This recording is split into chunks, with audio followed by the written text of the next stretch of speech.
how to hard reset an Acer laptop. In this video, I'm going to show you how to hard reset your Windows laptop to fix many issues such as maybe the screen is black, it's not working, or the laptop is frozen and not responsive to your keyboard or mouse movements, anything like that.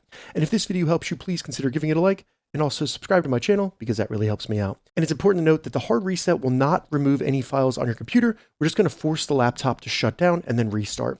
So to get started, the first thing we need to do is simply on our laptop, find the power button. So on my laptop, it's right there, but it might be in the center, on the top row, something like that. So just find that power button. We just want to hold down the power button for maybe around 5 to 10 seconds until you see the laptop turn off completely.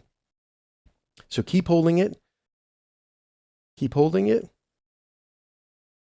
You'll see the screen turn off. You might see your backlight turn off or hear the fans turn off. Keep holding it for around 5 seconds after that happens, and then you can let go.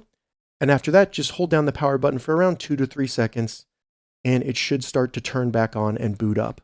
So there you go, it's turning back on. It may take a little longer to boot up just because we did do the hard reset, so give it some extra time.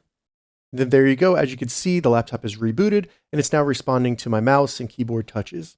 If this video helped you, give it a thumbs up and please consider subscribing to my channel.